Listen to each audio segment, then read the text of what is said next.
and welcome back to Planet Nibiru. As always, I'd like to take a moment to thank everyone who subscribes, likes, and comments on our videos. It's an honor to have you as part of our community. Today, we will be discussing some rather serious news about the comet that has left the orbit of Nibiru and is heading straight towards Earth. As with any celestial body that is headed in our direction, there are many theories and projections as to where it may eventually end up.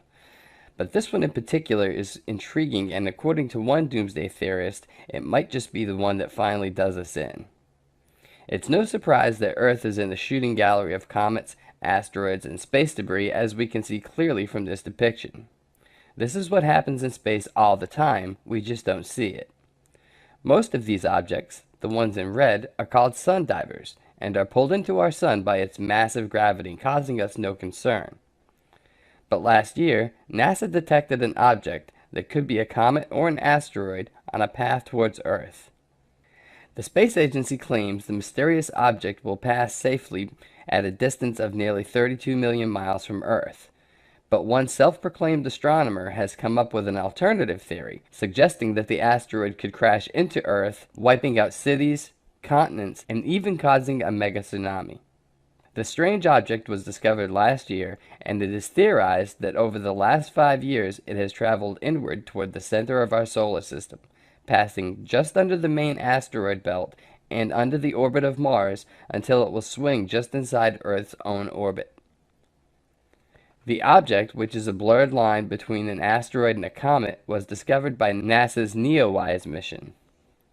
Self-proclaimed Russian astronomer Dr. Diomin Damir Zakharovich has said it is heading straight towards our planet. He states, "The object left the Nibiru system in October when Nibiru began spinning counterclockwise around the Sun. Since then, NASA has known it will hit Earth, but they are refusing to tell people. If the asteroid hit Earth," he says, "it could destroy cities, countries, or cause a tsunami that could take out an entire continent. We are all in peril," he states with a stern look on his face. NASA, on the other hand, does not think the object will hit Earth. Instead, it is saying it will pass nearly 32 million miles away from our planet. The trajectory of the object is well understood, and the object is not a threat to the Earth for the foreseeable future, says NASA.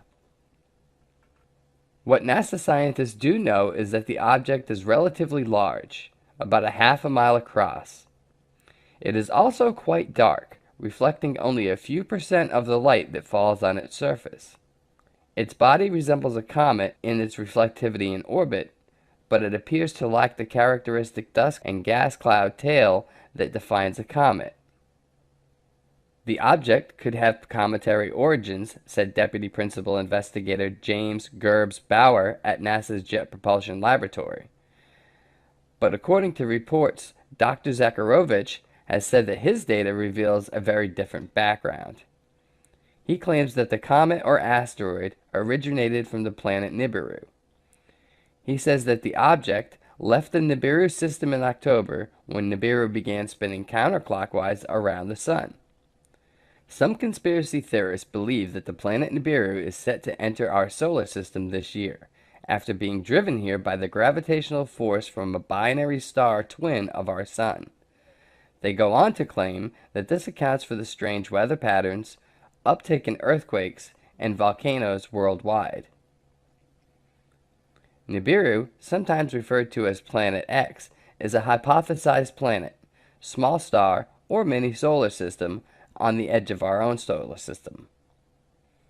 NASA itself claims that there is evidence that there is something large at the edge of our solar system that is causing perturbations in the planetary orbits and possibly causing a large amount of asteroids to be hurled towards our Sun.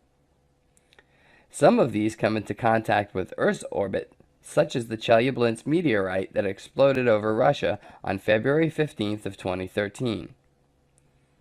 The existence of an extrasolar entity large enough to cause these problems was also proposed by astronomers at Caltech in January last year. Conspiracy theorists believe that the gravitational influence of the rogue planet Nibiru disrupted the orbits of other planets hundreds of years ago, and perhaps even cause the extinction of the dinosaurs. They go on to surmise that the next disruptive passage into the solar system could happen at any time. So get in the comment section and let us know what you think. Do you think that this rogue asteroid could cause Earth a problem? Do you believe that the Nibiru system will finally make its grand entrance sometime in 2017? Do you think that Nibiru is at the center of all of the weather anomalies, the uptick in earthquakes and volcanism that we're seeing worldwide? Please let us know. Thank you for watching, and we'll be back with another video very soon. On today's program, I interview Marshall Masters. Marshall Masters is a former CNN Science Features news producer, freelance writer, television analyst, and the publisher of MarshallMasters.com. Since 1999, he has been researching Earth changes and Nibiru flyby-related topics including sustainable survival communities, catastrophic crop circles, impact events, and future technologies. To learn more about Marshall Masters, visit MarshallMasters.com. In this presentation, we discuss his article, Is Planet X Nearing Perihelion? And how to prepare for the coming worldwide mass extinction event known as Planet X. Like the show, comment below, subscribe to the channel, and enjoy the show. Marshall Masters, welcome to the program. Thank you. It's a pleasure to be on. Marshall, before we get going here, is Planet X and Nibiru the same thing? Yes. And actually, what we talk about is the Planet X system, because we have a brown dwarf star that's a small companion star to Sol, which is called Nemesis. When I was in high school, many eons and hairlines ago, that was the big rage. Everybody was talking about, do we live in a binary star system? Because 90% of the solar systems in our galaxy have multiple suns. And there's a lot to indicate that we as well, are living in a binary or maybe even a trinary system. And Nemesis is a mini constellation. Nemesis is in this comet-like orbit clockwise around the sun, spends most of its time in the southern skies below us. When it bounces up into the northern skies, reaches its point of perihelion, its closest distance to the sun, and then heads back south, that's when things start to really go south for us. And that's the bad time. And so it has planets and moons around it. And like, in our solar system, we have major planets, we have minor planets, all right?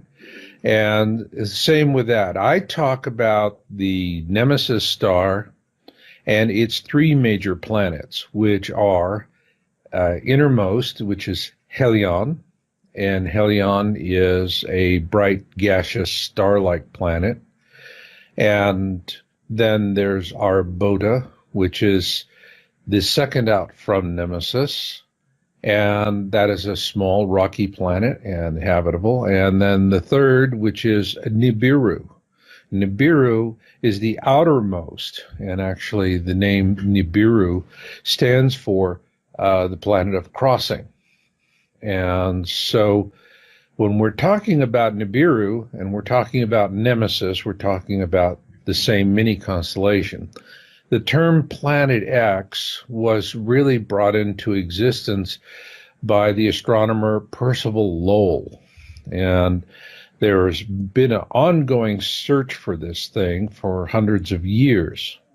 When we talk about Uranus, that was the first planet that was discovered with a telescope.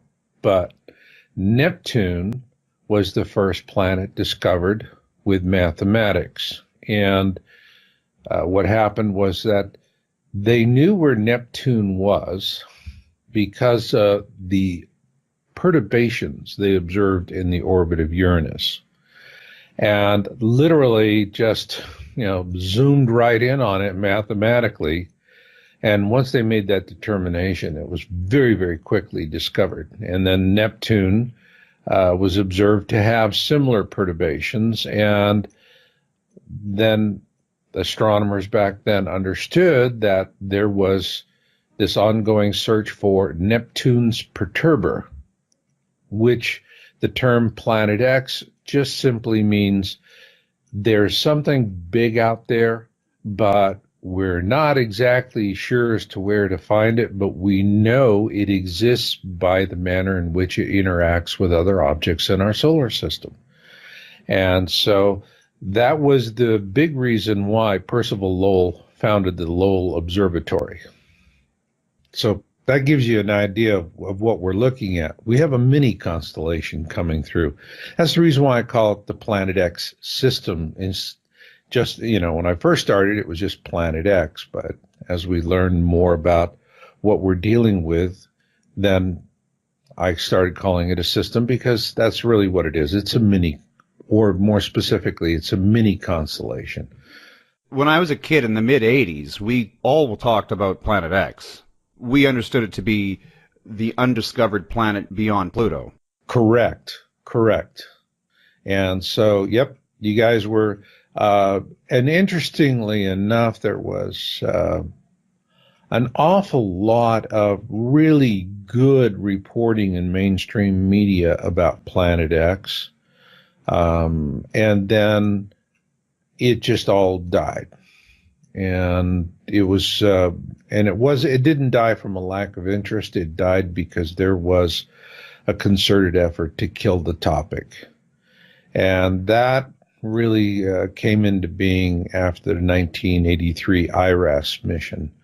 And whistleblowers who saw the original files on this, and this comes from different whistleblowers with same access to the same files. And these gentlemen, Bob Dean is one. I think he's a very, very fine gentleman. And he's really getting on up there. I don't even know if he's still with us. But there were others. And interestingly enough, they weren't the officers who knew this information. They were non-commissioned officers, the guys with all the chevrons up and down on their slaves. And because these are the guys that they would put in the secrets vaults, and they would have the key to all the secrets. Now, if you were an officer, you had different levels of security, and you could see this, but you couldn't see that. But for these sergeants who were in charge of maintaining all of this, they had the absolute highest security level, because they had the key to the kingdom. They could see anything. And they didn't have a lot of folks coming down and asking them for things as a rule. So what do? You're sitting there kind of bored, and you start pulling out file jackets and readings. And these guys would start reading about all of this, and it would just drop them on their head. And because IRAS found Nemesis, and it just showed up like a sore thumb. Now, it was in the infrared. Now, here's the thing about brown dwarf stars. And they're actually stars that have just been recently discovered. And what we're finding is that they're far more common in our solar system, in our galaxy, than our type of star. Far more common. And these things are, in terms of their mass, they're about 10 to 15 times that of Jupiter, and several times larger than Jupiter in radius. But when you compare that with a sun the size of ours, that's like saying, you got a hummingbird orbiting a buffalo. So, because mass is really what determines it. And the thing about a brown dwarf star is that they can support life, but they're very dirty. And the reason why they're dirty, and that in turn makes them incredibly difficult to observe, that's the reason why it's a Johnny-come-lately to astronomy, is that they ignite like our sun did, and then, however, they lack the ability to maintain a nuclear furnace, so to speak. And so our sun continues burning brightly because it has the mass. The brown dwarf doesn't. And so it's more like the charcoal briquettes in your backyard barbecue, and they get white and then they bank off, and if you're into barbecue, that, you want to wait until your coals get it, nice and white. And then, they're at their peak, and that's when you put on the meat, because then they start banking off and you're not going to wind up with an overcooked outer and an undercooked inner. Well, and all the gases have burned off and you're just dealing with hot carbon. Yeah, exactly. But in space, what happens with these things is they have this that happens, and then they're perpetually shrouded with all of this dust and debris that is created by their ignition, which never is able to settle into anything. And so they can be observed in the infrared, but in terms of the visible light spectrums, which is an incredibly narrow band, there's something that, no, you're not going to see them until they're fairly close in, and that's the case with this. Now, what I do with the testing, and this article that I just put up is Planet X nearing perihelion. There are a lot of folks, even other researchers out there, and it's very nice to hear. And they compliment me on my image analysis method, which I do is called gamma testing. And gamma testing is something we can do with digital images. You cannot do it with celluloid images, with film. And so with gamma testing, it's like, you have a stereo system and you can set your different frequencies, highs, lows, bass, treble, all these things, and you can play around with all that. But then you have the big volume knob. And when you turn that down, turns down everything. When you turn it up, turns up everything. But there are some things that'll stand out. So you turn down the volume knob, and, you're listening to Bee Gees or something, and what do you get? Boom, boom, boom, boom, boom, boom, boom. You're getting the bass drum. You're getting something that can really punch through in that very limited, amount of power. Well, when I'm doing gamma testing, what I'm doing is it's just like on your stereo system. You're just cranking down the volume until all you hear left is the drum, or the, what other instrument can get past it. Now, in terms of images, that gets them down to, I reduce them down to hot images and cold images. And a hot image is one that is generating light into the lens of the camera. All right. Our sun is a hot object. It generates light directly into the camera lens. Now, cold images are lens flares and other forms of aberrations. And lens flares and aberrations are simply misdirection of other light sources. And so when you crank down the volume, because they're not generating, they're not sitting there thump, the thump, the thump, the thump like the bass drum, okay? They're going to fade out. They're going to disappear pretty quickly.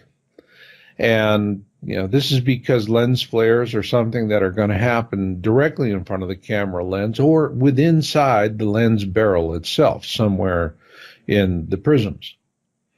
And so what I do is I use gamma, all right, which is purely a digital thing. Again, it will not work if you go out with an old Kodak camera and take a picture. No, you don't have gamma settings with that. Gamma is only something that is new to digital photography.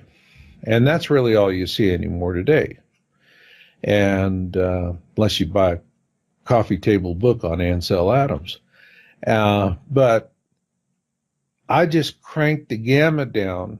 And when I crank down the gamma, and if your listeners go to my website at marshallmasters.com, actually you're going to see what a gamma test produces right there in the image that it's right at the beginning, the one where the image says, is Planet X nearing perihelion? That is exactly what a gamma test is. And you're going to see the sun, and next to it, you're going to see another hot object. And that object has a blue tint to it. The sun has a red tint to it. And this is the reason why I'm saying, is Planet X nearing perihelion? In other words, is it approaching that point in its orbit, which is 3,600 years? It's a long period, elliptical orbit. It spends most all of its time in the southern skies, all right, until it swoops up around the sun. And it's orbiting the sun actually on two axes. It's going up and down like a yo-yo, but this yo-yo is steeply inclined. And at the same time, it's going around the sun.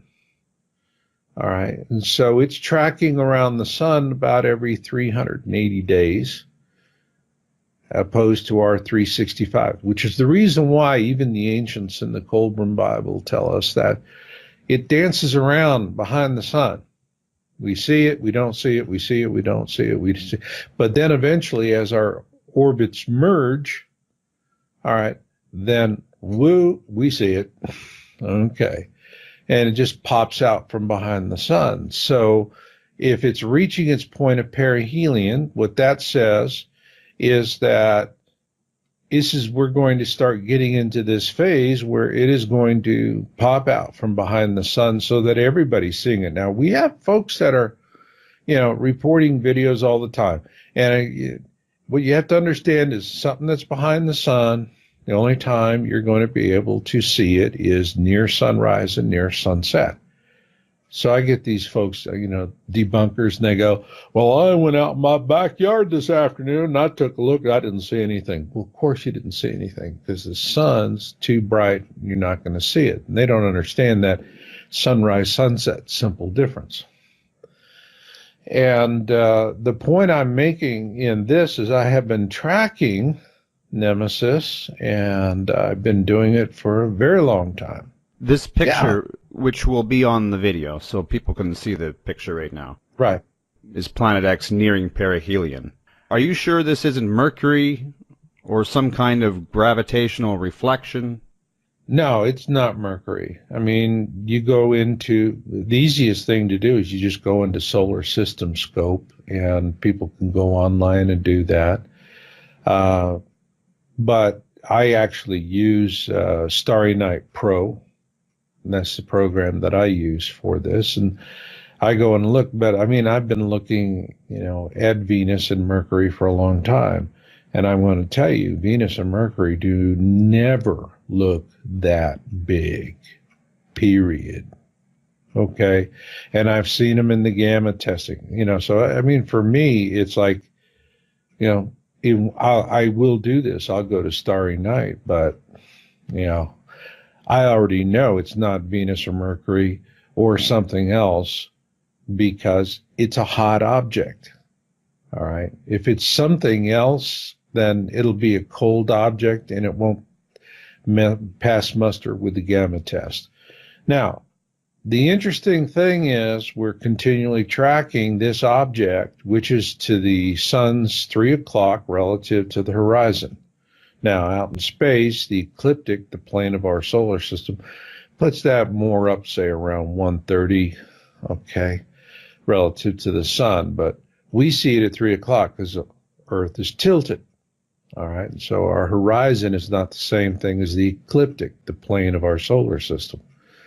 I have a video, Planet X System Update number 4, and actually it's in that article and people can watch it. And we have from Spain, Brazil, and other places where we're tracking the same object in the same exact place at different times of the year. Every case, it is not Venus, it is not Mercury. Those are very small relative to this. Extraordinary claims require extraordinary evidence. Sagan. Oh, God, okay, so you want billions and billions and billions of facts. Nope, just an extraordinary one. Okay. Is this gamma shot your extraordinary evidence? I think that I'm doing the best that I can, being that I don't have the resources of a government and I'm just relying on what you have. But there are, in my videos, when I put up something in my video, it's like, it's a challenge to debunkers, disprove this. So in that regard, if you see it in one of my videos, yeah, it's extraordinary. Basically, you're saying there's a conspiracy by NASA to cover this up. Oh, yeah. And it goes much higher than NASA. I just watched the movie Interstellar. Actually, I haven't seen the last 30 minutes, so don't blow it for me. But oh, no. Okay. All right. Yeah. I won't do that. Fantastic show so far, right? It is. Oh. I'm just riveted, and I have to take breaks because I have to cool off. It's just too much. Are they just not telling us about Planet X because, just like in Interstellar, they didn't think that panic made any difference? Well, in Interstellar, oh, golly gee, I can't answer that question because you haven't seen the end of the show. I'm not going to kill it for you. But let me, and I do love that. I've probably seen that movie a dozen times. I just do enjoy it. And I especially love, the human angle that they put on it. Now, the reason why we're not being told is we are going to go through a worst case scenario flyby. Now, this has been well documented in the Colburn Bible, which is an ancient wisdom text, and the first parts of it were written about the same time as the 5 books of Moses. And while the Hebrews were wandering in the Sinai, and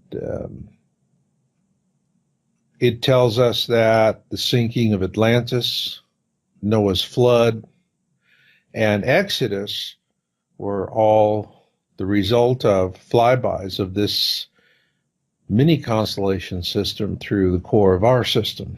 And the reason why you have some that are best case scenario and worst case scenario, I mean, they're all going to hurt. But there's a particular part, a segment of this orbit, which is from its point of perihelion to where it arcs down to the ecliptic, the plane of the system. And when it does, it comes up and it'll pass over our heads. And when it crosses the ecliptic, it'll do it between the orbits of Mars and Jupiter. And this is the phase of the orbit that's very destructive for us. I call it the kill zone. And during Exodus, Earth was on the opposite side of the sun while Nemesis was in the kill zone when it crossed the ecliptic. This time, we're going to be on the same side of the sun. And the last time that happened was Noah's flood. All right, so we are going to have a pole shift event. And for those that are, read their Bibles. And to me, the Bible, I treat it as a wisdom text. And in that regard, there's a tremendous amount of preparatory information in there about what's going to happen. Days of darkness is something that is definitely going to happen because while Nemesis at the ecliptic is between the orbits of Mars and Jupiter, its outermost planet, Nibiru, will be passing between Earth and the Sun, somewhere between the orbits of Earth and Venus. And when that happens, it's, when we have, it's just simply going to be so massive, so large that when it passes in front of the sun, it's going to completely blot out all of the light. And then we're going to have a period of pitch black that is going to be quite disturbing. And then this is when the pole shift's going to happen, because then several bodies in this system will gain what I call lithosphere lock on the surface of our planet. And that will then cause the shift. And you have a magnetic shift, and then you have a crustal shift. We're already in the process of a magnetic shift. All right. And that's the reason why they're having to go out and renumber at airports, the runways, because the runways are all set on magnetic compass settings. And those are changing. And so they have to repaint those and republish. And this is, when you look at what's happening, it's moving around a lot more. So the magnetic pole shift is in its early infancies beginning to do. Then also we would have a flip of the magnetic poles. All right. So where north is now south and south is north. And that's going to happen. This has happened in the deep time history of the planet. And there are those that say it takes, tens of thousands of years for that to happen. But they have found basalt flows, all right, volcanic basalt flows, where they could see that a magnetic reversal occurred in just simply maybe a matter of hours or days. So we're up against it with a really negative flyby. We're going to have a worst case scenario. Now, during the pole shift event, the story of Noah's flood, what we learned, there's almost 200 different deluge accounts. All right. Once you get out of the Bible and it's no longer Noah's flood, it's called the deluge. And the deluge was really the big slosh, because what happens is when the lithosphere of the planet moves, all right, well, the water is just going to slosh up onto the continents. All right. And you saw that in the movie 2012. They demonstrated, what that looks like, and those huge waves coming in and hitting and just, taking out vast amounts of shorelines. Well, most of humanity lives along a shoreline or within 50 miles of it. And these are all going to be death zones. So what the elites really want to do is they want to reduce. This is a eugenics agenda. They want to reduce the population because it's really difficult to manage 7 billion people. You don't need 7 billion or 8 billion people to live like a prince and to be a god on your own planet. You can do it with a lot fewer people, and it's a lot easier to manage. So they're suppressing knowledge of this, not because they don't want to cause a panic, all right? If they were to make it, people, they would start moving inland, things would be shifting. That would not be good for their investments, and they're not going to be able to buy as many yachts and big yachts and have their little junkets and fun and do whatever they're doing. But you're going to have more people surviving the event, which means in a time when they're going to have to regain control of the planet. We do live on a slave planet. When 1,000 people own 90% of the world, okay, that's a slave planet. When, you can count the number of people on both hands that control as much wealth as the third poorest of the world's population, that's a slave world. Period. Let's not put happy faces on it. My God, here in America, half of all Americans, over half of all Americans, do not have the money in the bank right now to write a $500 check. That's a fact. We're all strapped and we're living paycheck to paycheck. So, and where's all this wealth? It didn't evaporate. It went into the hands of those that are controlling. So during this tribulation period, there's going to be a destruction. And one of the things that's going to be destroyed is all of these elaborate control systems that the elites who run the world, like puppeteers, all of their control systems are going to be completely and utterly shattered. Now, they're going to be living in their deep underground bases that are 1 to 2 miles deep. And they're going to live very well. And these things were, the money is that they sponged out of us in any number of different ways is what's fueling the building of these things. All right. And you have, they come out and they go, gee, we just lost billions and trillions of dollars. We don't know where they went. What do you know?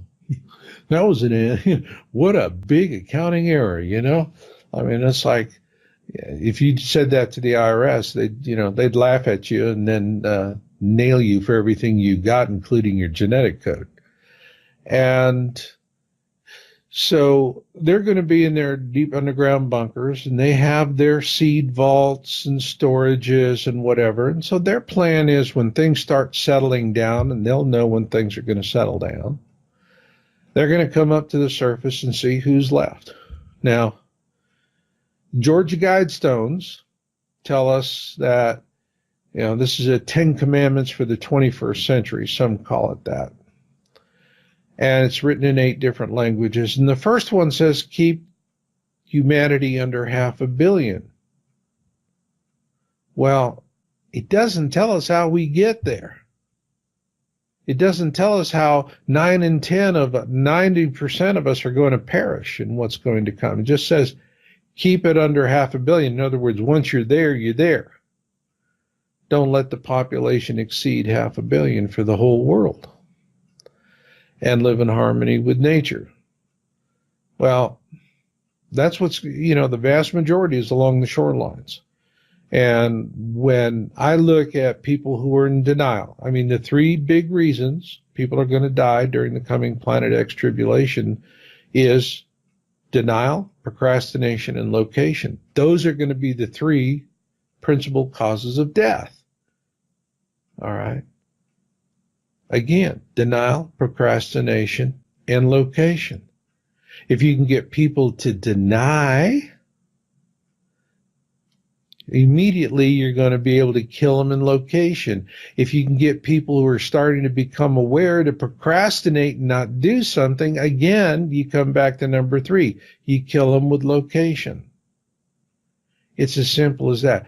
It is as brutal and as ugly as the Nazi final solution to exterminate the Jews in Europe.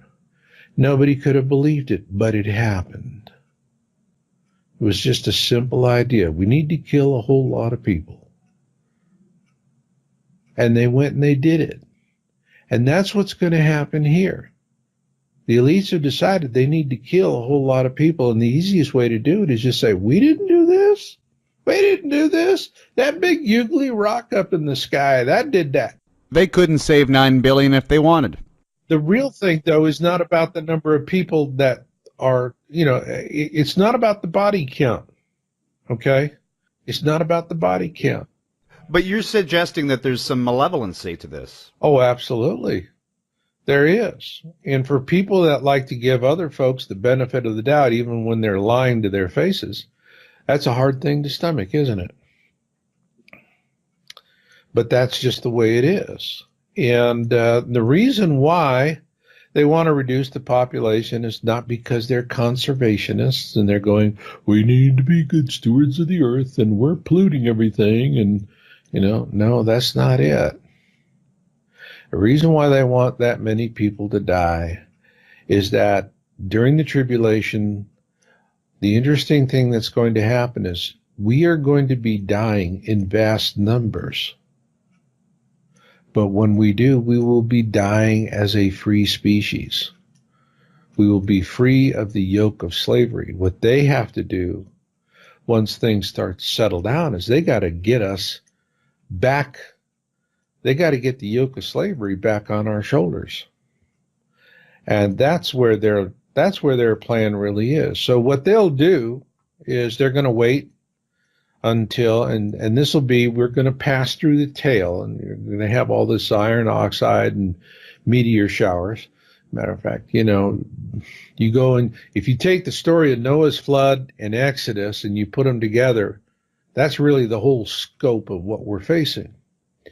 And they're going to come up towards the tail end, the last major event of the tribulation. The tribulation will continue because the earth has gone through some very radical changes and it's going to have to settle down. There have been several mass extinction events, 4 or 5. That's right. And actually, we're in the 6th one, which is Yes. the Holocene extinction event, which is man-made. Does nature know that there's an impending... nature understands cycles, right? So perhaps nature knows this is coming and has initiated its own mass extinction event. Perhaps Planet X is behind the mass extinction of the dinosaurs. Well, that's funny you should ask, because the very first article I published on Planet X was in January 2002, and the title was, Did Planet X Kill the Dinosaurs? That was the very first question that came to my mind. And a fine gentleman, at the Smithsonian Astrophysics Observatory, helped me, Dr. Marsden. He's passed away. Fine gentleman. He actually helped me with the research on that. And it could have very well have been. See, one of the things that is going to happen here is that this system, as it comes in, is pulling a bunch of stuff behind it, but it's also pushing a lot of stuff in front of it. And it's also coming through our system like the mother of all cue balls. And so it's knocking stuff into Earth-crossing orbits that normally would never, they're totally benign. They're sitting there floating around the sun, or, they're inside of our orbit and they're never going to be a concern to us. But this thing's coming through and it's dislodging them. And all of a sudden they go from being absolutely not a problem to a problem. And they come at us. Now, an example of that is the Chelyabinsk meteor detonated over Russia in, February of 2013. And it was really interesting when that happened, because NASA was completely distracting everybody with the story about this other asteroid, and I can't remember the name of it, that was supposed to fly through a keyhole in space. And if it flew through this keyhole, then it would come back and be a real threat to the planet. And so there was all this mystery and all of this wonder and all of this hype about, will it fly through the keyhole on this day? And on that very day,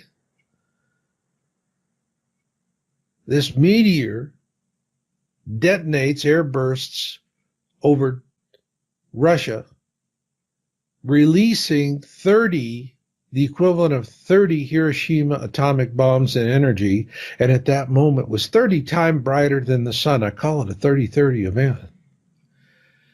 1,500 buildings were damaged. 1,500 people were injured. Many more buildings were damaged as a result of that event. And, the media was pounding on NASA. They're going, you had us looking completely the other way and nothing happened. It was a no-show event. Kind of anticlimactic, as you would say. And then this doggone thing hits. And you didn't see it coming, caught you completely unawares. And the media was, once in a while, we have a tightly controlled media. It's a propaganda outlets now. It is fake news. And, but, once in a while they get on their high horse and they get, they can ask the obvious question that everybody else is. And finally, NASA had to come out and say, we didn't see it coming because it came at us from behind the sun, and we don't look out that way. It just happened again last week, Marshall. Mm-hmm. There was a near miss, or as Carlin says, a near hit. Mm-hmm. It came extremely close, I think within 1/10 of the moon's orbit. That's crazy. That's within the orbit of satellites. That's within, yeah. And so this is the kind of stuff that's going to happen. They're going to, they're going to want to keep the lid on it. Nothing to see here, folks. Move along. They're going to keep assuring us that, that's the way it is. Now, what I'm saying in this article is Planet X nearing perihelion. There are two very prominent fellows that have made predictions for this year. In 2008, on Project Camelot interview with Carrie Cassidy, Bob Dean said that, she's asking him, when's this going to happen? When's this flyby going to happen? And he said 2017, and you can take it to the bank. That caught my attention. And then he said he had confirmed that we will, when the worst part of the flyby, when it's going from perihelion to the ecliptic, that's the kill zone, we're going to be on the same side of the sun. Okay, so we're talking about a Noah's flood worst case scenario. It's going to be bad. Now, you have Major Ed Dames, all right, remote viewing. I've taken one of his classes, in 2004, he published a video called The Kill Shot. His publicist sent me a copy of it, and I kept on to it. And what I realized was that in 2004, he really had, with remote viewing, he had nailed this on a big picture basis better than anybody else at the time. And what he's talking about, a kill shot, is what we call solar sprites, all right, or cosmic lightning, if you will. And this is just as simple as a bug zapper, all right, how bug zappers are going to work. If you get hit by one of these things, it's going to tear up a chunk of the planet's surface. Now, there are people that say the Grand Canyon on our planet was created by water erosion. And, I've flown through it. I've been in the Grand Canyon, and I just I don't know that, what's wrong with this picture or this explanation, but, let's leave that aside for the moment. Look at Mars. The largest canyon in our solar system is not on Earth. It's on Mars, Val Marineris. Massively huge. Now, are they going to tell us that there was enough water on Mars to create Val Marineris? I don't think so. But a solar sprite is exactly the kind of thing that would dig that thing in the way it did. And so what he is seeing is that we're going to have an Earth-directed solar sprite because of the interaction between Nemesis and the sun. And it's going to arc a spark, just like spark plugs, okay? The spark plugs in our engine create an arc. And that is going to happen. Now, what else he talked about was that there was going to be a large planet that was going to come between the Earth and the sun about this time. Well, yeah, as I told you before, that's Nibiru passing between Earth and Venus and the orbit of Venus. And so the things that he saw, all right, in his remote viewing back in 2004, 2003 and earlier, dead on. And I actually someone arranged for me to attend one of his remote viewing classes. I was interested. I wanted to see if remote viewing was something that you could use as a survival skill. And you certainly can. And it's something I would heartily recommend to your listeners, that they explore the possibility of learning how to remote view. It's quite simple. You just need to discipline yourself to it. And, you don't have, it's not the same thing as doing psychic readings, which carry with it, if you don't really know what you're doing, you can get yourself into, a twist with that. There are dangers, so to speak. But with remote viewing, you don't have those dangers. Remote viewing is something that is used by intelligence agencies. In Russia, they use remote viewing. The United States uses remote viewing. Russians use psychics. So does the United States. Now, it's the difference of where they place the emphasis. In Russia, they like working more with the psychics, but psychics are difficult to find and groom.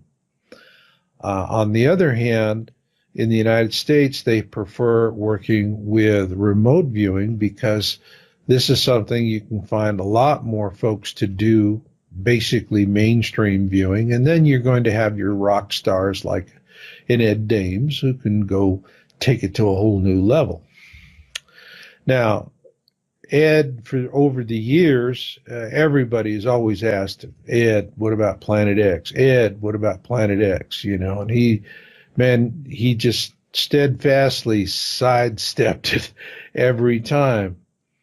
And finally, he was, you know, he knew he was going to be doing his last major public presentation in August of last year in Las Vegas.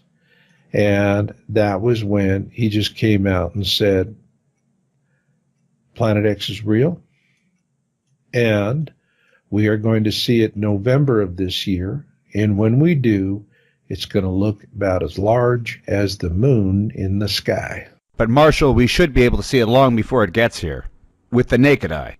Well, we're seeing it now, but the problem is everybody always says, okay, I've been seeing images of this since 2008, for God's sakes, okay, with the imagery that leaked out of the South Pole telescope.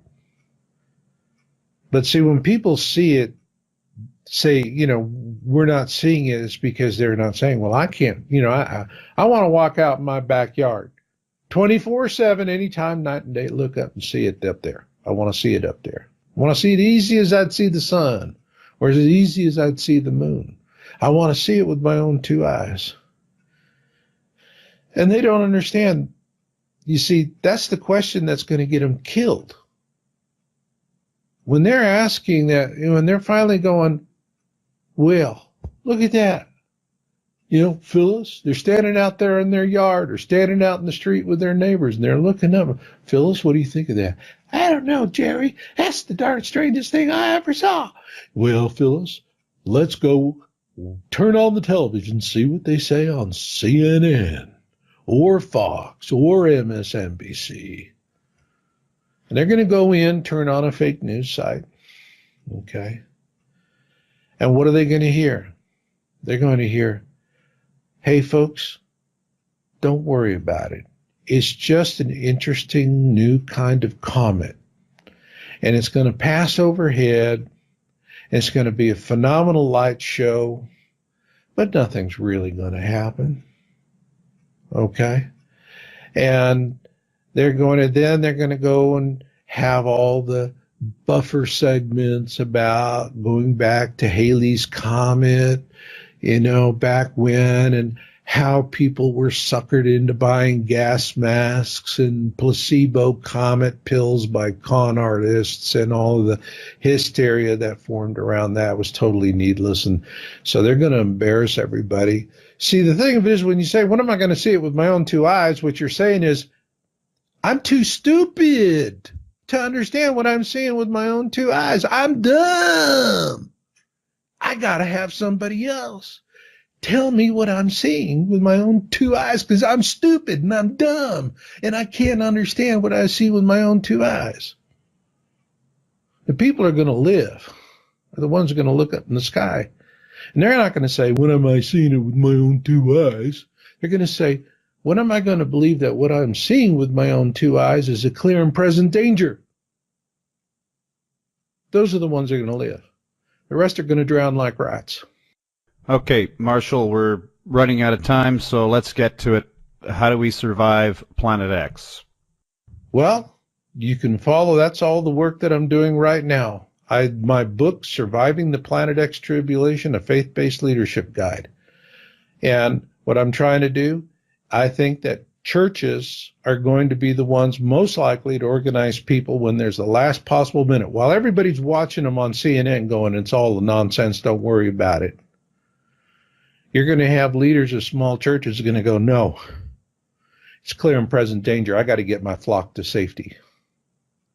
And so what my efforts are right now is helping people organize in that last minute way.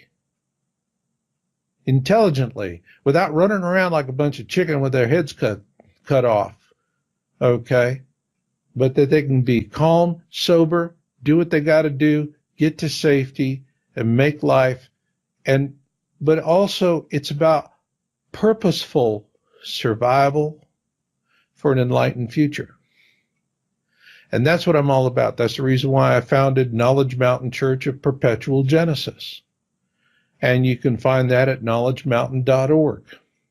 My latest book, Survival, Wellness, Advocacy, and the Big Win. If you're interested in surviving, this is going to show you, it's going to give you a map, a plan of how to do that if you can't afford bullets, beans, and bunkers. And I give it away for free as an ebook. You can buy the print edition, but you can get the ebook for free from knowledgemountain.org. So everything that I do, Scott, Russell, everything that I do is I'm trying to help people to survive. That's it.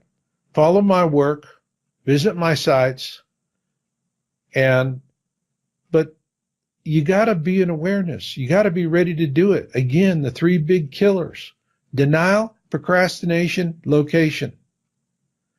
Those are the three things that are going to kill you dead sure. Dead sure. But if you're in awareness and you're doing something, I don't care if you can't afford a mountain of beans, and by God, be worth your weight in beans for some community that is going to form and go. And this me and mine prepping with just me and my family and my friends, those people are bunker bunnies. They don't understand. Yes, we are going to have all kinds of nasties out there, cannibals and whatnot. They're going to be a food source for those people. But communities, faith-based communities of 100 or more, they're going to be hard targets.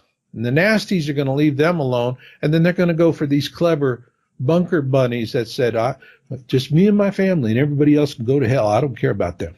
I had Matthew Stein on the program maybe a month ago. Matthew Stein, yeah, when technology fails. Fine gentleman. That's right, yeah, MIT guy. And he told me the lone wolf, those are the first guys to go. Yeah, he's absolutely right. He's absolutely right. But, you know, the reason why we do this, Russell, is because everybody's going and they're doing this old Cold War shelter strategy, NBR, and which is nuclear, biological, radiological. Now it is NBR plus earthquakes, and it's this sheltering thing. And the whole notion is just survive the initial event, and after that, take it as you go along. You're clever people. You'll sort it out. It has never been tried. It has never been proven. And yet, that's what people are doing. If you want to know how to survive this, think about the pioneers. Families got together, bought Conestoga wagons. They formed large wagon trains. They'd head west, spend a year looking at the south end of a northbound buffalo. Okay? And when there was danger, they'd circle the wagons and cover each other's backs.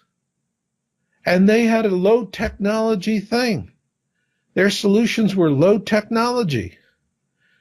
So we do know the way to survive this. Our ancestors have shown us what works and what hurts. And that's important because survival is about learning what works and learning what hurts and learning enough about what works before what hurts kills you.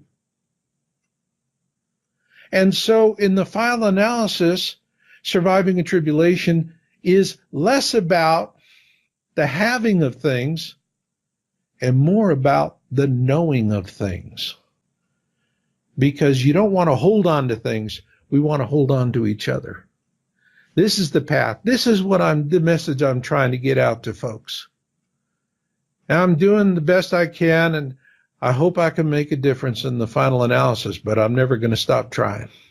Now, we all know about 2012. It came and went, the Mayan date, you know. This November 2017, is this it for Planet X Nibiru? If it doesn't come, that's it? No, it's coming. And by the way, with 2012, okay, 2012 was a Mayan harbinger date. It wasn't the event. Prophecy has a harbinger and it has an event. The harbinger is a non-destructive signal that says you are on the timeline to this major catastrophe. We have been tracking. You look at you go on, we have signs, articles, and videos on my website. We did an analysis. We looked back at the statistical data, and right after December 21, 2012, fireballs and earthquakes just skyrocketed. And they've continued to skyrocket. All right. So the Mayans were saying, here's a celestial alignment that's going to tell you need to prepare for a bad time. They didn't say it would happen on that time. We were sold a bill of goods by the media. They went off the deep end with that story, and now people are going, well, 2012 was like nothing ever happened and all that nonsense. No, go to my website. There's a link up there for signs. Look at my signs videos. Look at all the signs articles. We're tracking this hard data. The Mayans were dead right. We were dead wrong by trusting in the media telling us all of this stuff. When I was interviewed by National Geographic, they asked me, they said, Marshall, is there a direct correlation between Planet X and 2012? At the time, because that was in August of 2012, I said, no, I don't see a direct correlation. They said, what are you going to be doing on that day? I said, I'm making coffee. My prediction came to pass. That's what I did on that day. I made coffee. But it wasn't until afterwards that we went back and we said, well, what happened after December 21, 2012? And that's when all of a sudden we're going, earthquakes of all magnitudes, explosive. It's like Roadrunner Coyote cartoons, and the Roadrunner gets on the Roadrunner's going around, Coyote gets on the Acme rocket, lights the fuse, goes straight up. Okay?